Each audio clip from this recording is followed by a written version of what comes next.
Flight boss, bitch, you know, for sure. You know, I listen to the Mind Eminent Terry's Moon, Flight boss, the Archangel Uriel, and I'm here to carry out God duties and motherfucking responsibilities. And right now, we're going to talk about the flight astrological revamp for 2018, motherfucking Scorpios. Now, right here, reason why I say revamp, because I got a bunch of videos on Scorpio, and I'm breaking down personalities, but right now, this is just breaking down the basic archetype. So once I break down all these procedures, algorithms, and patterns, you'll understand what makes a Scorpio act that way, because this is going to consist of all the energetic frequency vibrations that Scorpio is made out of.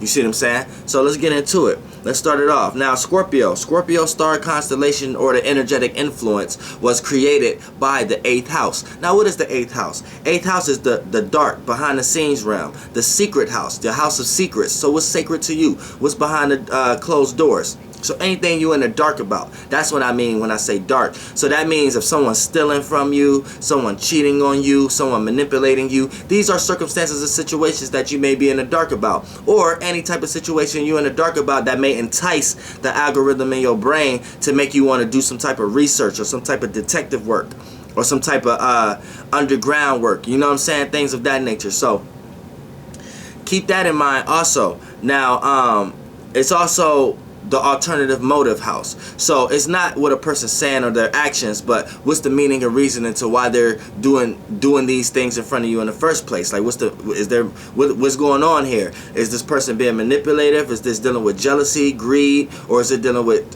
some type of desire, passion, or motivation? You know what I'm saying? Is this person going to cause transformations in your life, or are you going to cause transformations in this person's life? So it's a bunch of shared type of values going on. You want to know what this person value to see if it's going to determine if it hurt what you value or not. Also, when it comes to this placement, we want to understand this. The 8th house also represents transformation, power and control, life, death, sex. You see what I'm saying? Occult and mysticism. So let's break this down so you can get out of all the spookism, right? Now, when I say occult does mean doing anything behind closed doors. So sex will be an occultive type energy. Now, when I say mysticism, that's just communicating with the universal law, communicating with the unknown, communicating with the vibrations and feelings without words. You know how to do that. You know how to feel somebody, right? Boom. Without actually touching them. Now, let's get into life and death. Now, I just put death to talking about what I was just talking about and brought life to talking about what I'm talking about now. See what I'm saying? And sex, the joining of two energies to create another one. Everything does it. So right now, this is all wrapped around the 8th house. So it's the things that you are in the dark about and things that you want, that you may feel like you need to get enlightened about. So it takes you into a deep end of trying to get enlightened about these things. So that's the 8th house in a nutshell. So all these energetic forces right here is being played through the archetype of Scorpios. So this would make Scorpios play out the energy of being secretive sometimes, of making of wanting to be hidden sometimes, not wanting to be seen as well. And when I say seen, not seen as in their actions, but seen as in what they do. So a lot of times they may make fake pages or make things to that may show to appear as something else, but it's really them. You see what I'm saying? Because they don't want anyone going deep within them and to make them feel vulnerable. So for the most part, that's the 8th. That energy is being forced with Scorpio. Now, Scorpio is ruled by Mars. So what is Mars? Mars is intent, willpower, passion, motivation, and desires. So off the back, this is what Scorpio's archetype is wrapped around: intent, willpower, passions, and motivation, and their desires. And then it goes deep because this is a water element right here, and we're talking about the 8th house. So their intent, willpower, passions, and motivations, they like to do research about it. They may even do research about you and what you value. You see what I'm saying? They like to stay secret with theirs. So it's like a not secret sacred, but more like a stay down till you come up type of thing. You see what I'm saying? So when they do come up, you feel the passion, and if they come off braggy, it's for a reason, because they've been down and experienced the bad situation so long that you ain't seen that part about them, but you gonna see the good part. You definitely gonna see that. Now, you see what I'm saying? Also, you know, Mars gives passion and aggression here also. So this what makes them have a lot of energy. So this what makes a lot of Scorpio females and even a lot of Aries females have a lot of tomboyish energy in them a lot of times. And then for the males, this will make the males feel like they can go too far a lot of times. So it can play out in two ways. A male be extra passive or be extra aggressive. right? There's no in between though, because it's like the in between nature makes uncomfortability in so many ways, shapes, and form. So a lot of times you'll feel like you have to take a stand for either or. It's like black and white with Scorpios and Aries, and when it comes to Mars signs in general. And it even play out through Capricorns to a certain degree, because Mars is exalted. And then Cancers may try to gravitate towards this energy a little bit because it's sleep there. So yeah, Mars, I like to say when a sign rules, when a planet rules a sign, I like to say it's home there. So Mars is at home. Mars get to relax, kick his shoes off, or kick her shoes off, and either be lazy or get up and clean, do whatever it wants to as it please. So this is what makes Scorpios be able to tap into their intent, will, power, passion, motivations, and desires anytime that they please. So anytime that you come trying to cut off their goals, they will cut you off, and you won't even know that's what they're doing. You just may not see them for a while. Now, it's co-ruled by Pluto. So Pluto add an extra emphasis to Scorpios. So what is Pluto? Pluto is transformation, power and control issues, but also deep transformation, willpower, passions, and motivations. You see what I'm saying? It goes deep. So right here, that all the energetic force that Scorpio has with the 8th house and Mars, your intent, will, power, passions, and motivation. Now that's added with the power of transformation. So all these things are constantly being transformed in Scorpio's lives also. So a Scorpio may experience a lot of transformations when it comes to the things that they may desire, things that they was passionately involved with before. They may switch up and be passionately involved in something else now. A lot of things go through transformations when it comes to their intent, willpower, passions, their sense of deepness, their sense of emotions and feelings, their secrets and things of that nature, and their alternative motives a lot of time transforms too and switch up and changes. But a lot of times they always dealing with power and control issues, whether they're trying to gain power and control over their own emotions and feelings or over someone else's. Now when we get to Venus is away here, so Venus is at work. So I like to say when a planet is away, it's at work. So, you know, Venus is in an area of life where it just has to do things that it doesn't want to do at the moment. So for the most part, what is Venus? Venus is love, appreciation, value, relativeness, compromising, you know what I'm saying, and the ability to indulge and create bad habits to the point you start to experience situations that you know you need to do things in moderation. So for the most part, that's Venus. Now, Venus being away here, it's in a place where it really can't. It can't do that, or it may do these things in the worst way. So, you know, when it comes to overindulging or when it comes to compromising, it may go too far. Scorpios may play out the energy, whether they got Venus in Scorpio or they're Scorpios in general. You may play out the energetic force of sometimes going too far in love, going too deep with love and the things that you value, whether that's a person, place, or thing. You know, with your habits, whether that's a person, place, or thing. You go too far, go dive too deep into these things and get fixated there because it's ice, water. So water is emotions and feelings. Ice is fixated on one. So that means fixated on one particular emotions and feeling. So whether it's an excitement or whether it's a nightmare or a grudge, these are extremes, and it's black and white and it's no gray area. So a lot of times you can overindulge into either or. See what I'm saying? So you have to evolve yourself, become the Phoenix from the Scorpio out of your lower animalistic ways and learn how to blend in with both and learn how to appreciate and value that, which may be very hard because, you know, your desires and passions is constantly transforming. So when you like one thing, you get tired of that and switch to another thing. This is what you and Aries may have a lot in common. You and Aries and Sagittarius and Aquarius, even though that's another fixed sign, Aquarius, you may have that a lot in common too. Y'all like the challenge more than the accomplishment. Now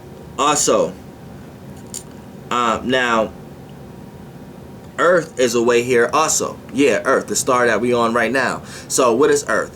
Earth represents stability, growth, foundation, reality, scheduling, routine, shape, and form. You see what I'm saying? Nourishment. So it's a way. So it's and Scorpio is not in the place that it really wants to be. It can't really work in that way. So it can't really. So Scorpios, it's hard for Scorpios to perceive reality. They always feel like they are away from reality, because Earth is the reality we are in right now, right? And if it's away in Scorpio, Scorpios in general gonna feel like they're always away from reality in some way, shape, or form. You see what I'm saying? They always gonna, and then away is always like left field, and left field is correlated to hell in a lot of ancient theologies and things of that nature. So this will make Scorpios like to wear black, or feel like they're in the dark, or feel like they're hellistic and things of that nature, or hellish if they're into some type of religion. But I'm just telling you that that's all falls on religion in general. So you don't even, when you want to call yourself Gothic, know that come from a specific religion type concept. You're not either of that. You're just a dark person, and dark is not evil or good. You know, there's no such thing as that. Dark is this, that's the vibration you like to rock with. So you may rock with dark colors, black a lot, you know what I'm saying, or purple, dark purple, or misty colors, or you know, or you got a lot of colorful Scorpios out here also. So the colorful ones is just all colors mixed in one, is black or dark anyway. You see what I'm saying? You just perceive it in different portions. So you may be one of, because you may have a fire moon or something, or you may have a air ascendant, you know what I'm saying, specifically the Libra ascendant. But that's another video. But for the most part, yeah, you know, Earth is away here. So Earth, it's hard for Scorpios to be practical a lot of times, to see reality a lot of times. It's hard for Scorpios to care about practical reality things a lot of times, because they're too busy caring about what's going on in the subconscious. Earth is away, so they can't care about your circumstance or your shape or form a lot of times. And if they do care, it's because they can extract some subconscious realm out of that shape and form. You can help them with something. See what I'm saying? Now, for the most part, yeah, Earth being away here it's hard for Scorpios to create foundation in their lives also. So they have to use others to create a foundation in their life. And if a Scorpio is around another person who know how to take shape and form in their life very effectively, a Scorpio would cling on, but in a very tight, kind of manipulative way. So make sure you're not coming off with those vibrations, Scorpios. Now, when we get to the moon, now the moon falls here. Now, when a planet falls, I like to say a planet is actually sleep. So what happens when you sleep? Pardon me. When you sleep, you can either have a nightmare or a beautiful dream, or somewhere in between. You see what I'm saying? So that's what the moon is doing for all Scorpios. So for the most part, what is the moon? The moon calls comfortability. It's who you are. It's attached, and it's a part of who you are, your soul and your mind. It's also dealing with reaction and how you respond to the world that you in. So it calls responses and reactions.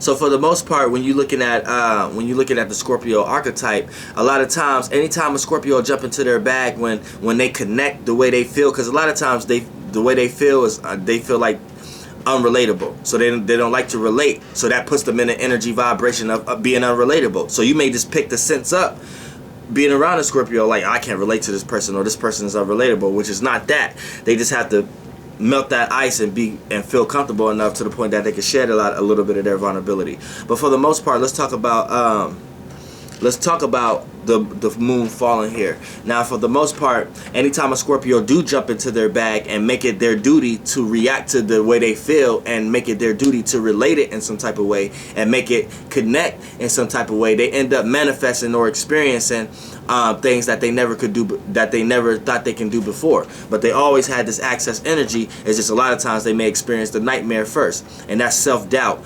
and over questioning and over soaking yourself into emotions and feelings. And then a lot of times you naturally feel uncomfortable, because the moon deals with comfortability. It's sleep here. So Scorpios are naturally uncomfortable when it comes to dealing with other people's emotions and feelings and things of that nature. So this what makes the Scorpio a little bit more reserved and conservative than the other two water signs, as far as Pisces and Cancer. See, Pisces may be a little bit more relatable, and then that may lead them to being too passive at times, or being too aggressive. Scorpios, Cancers a lot of times are the initiators, so they like to stay in their own vibe. So they may get moody and put up a guard when they're not in their own vibe, or they may lash out when they need to when they need things to be in their vibe. You see what I'm saying? Scorpios don't jump into neither one. A lot of times you just close in and go on your own and go into the dark, especially when things is overwhelming and you can't control chaotic situations. You close yourself in and don't want to even be in that experience because it may appear to be scary to you. It may appear to be scary to you also. So keep that in mind. It's like this experiencing things that you already know. People don't dive to this depth all the time. For an example, you can know how a person feel based upon their actions and the way they act, and just because you know that depth, you don't even want to experience that. You don't want to experience that, and you know what that experience could do. So a lot of times you will run from that. You scared of that type of stuff. You see what I'm saying? Because that's like the deep, dark, sticky, icky. You rather be in your own deep, dark, sticky, icky world. Anytime somebody else try to make you a part of theirs, you have to find some form of detachment, or things will become overwhelming to the point that you may need to brood and dish off to yourself from time to time. Now, this is a water element. So right here, with water being here, now, water is dealing with the emotions and the feelings. Now this is fixed water, so this is being fixated on your own emotions and feelings. So this is what creates the ice. This is what condensed the water, because a lot of times you're not being passive and relatable like Pisces, and you're not being initiative like and waving the vibe like Cancer. You're pretty much stuck in your own position, and then maybe sinking a lot of times or floating a lot of times, but you're in your own secluded position, your own block of ice. You see what I'm saying? Your own land within this water. So what happens here is, you know, you have your own fixated way of dealing with your own emotions and feelings. So you don't like nobody else coming in trying to tell you how to feel or how to deal with your emotions or how to emotionally consume yourself. So this is what makes you dish off. This is what makes you brood. This is what makes you go into your own sacred realm a lot of times in order to get yourself emotionally straight first. Then you will be presentable to the world. Otherwise, you will have a lot of things on your mind and on your heart and on your feelings that will create an aura to the point that other people perceive something going on, but may not necessarily know what's the root cause or surface of it. You see what I'm saying? They may just be around you and sense like something's up with this person. This person is this, that, and third, or this person kind of creepy, when you're actually not. You're just carrying the aura of a lot of sacred things on top of you while you're walking around and being around people. You see what I'm saying? Where a lot of these things has to be let go. You let these things melt. Let these things be released out into the universe in their way, instead of you holding on to these things. And Scorpios, I know y'all know what I mean by that. That was kind of heavy spiritual, metaphorical right there. Now, it's right brain. So you guys are right brain. So what is the right brain? Right brain is dealing with the feminine realm, the internal realm, the realm of imagination, and things of that nature. So and then it's yin. It's yin. So what is yin? Yin is going within, going inside, going into your own inner world, and things of that nature. So, you know, this is, everything has a yin and a yang. So same way, you got a right and left brain. Now the right brain has a yin and yang also. The right brain yang be fire, the right brain yin be water. So right here, you like to take the internal type of things of life as far as creativity and imagination and people's feelings and your feelings and things of that nature. Then you like to go within and you like to soak on these things, aka experience these things and get a full circumference of what these experiences and what these vibrations really mean, and get the full totality of it before actually seeing if it's worth expressing or if it's worth holding in and letting it wash out and drain in some other kind of way. So this holds a lot of power, and this makes Scorpios very powerful. Now, getting to the area, the date, and the location of life that made you a Scorpio, right? That frequency, vibration, and that space in the astral realm, the stars and the influences of Virgo has slid into that area of life now. You see what I'm saying? So what do that mean? That mean everything I explained as you being a Scorpio, and I didn't mean to say Virgo, I meant to say Libra. I don't know what made me say Virgo. But for the most part, that area of life right there, all the stars, all the Libra stars, are in that area of space. So what do that mean? That mean that all your Scorpio energy is being backed and supported by the influences and the starlights of Libra. So what do that mean? That mean this. That mean, okay, your fixated way of dealing with the emotions and feelings And your intent, willpower, passions, and motivations is being backed and supported by your cardinal way of thinking and communicating and analyzing, as far as with love, appreciation, value, relativeness, and compromising. So right now, as Scorpios, you're being backed and supported by the influences of Libras. So you're going very deep, and you're having your own fixated way of dealing with your own emotions and feelings, and going very deep in ways of perceiving relationships, justice, fairness, you see what I'm saying, love, things that you value, things that you may overindulge in, and things that you may need to compromise with. So this is what and then artistic natures, and communicating and socializing, social media. You hear, and Scorpios, y'all are here taking these things to a deeper level, or you're backed and supported by these energies on a very deep level. And you can make these energies part of your desires, willpower, passions, and motivations, and be able to accomplish a lot of things in this lifetime. And that's the Scorpio archetype in a flight shell. Flight bus, bitch, air.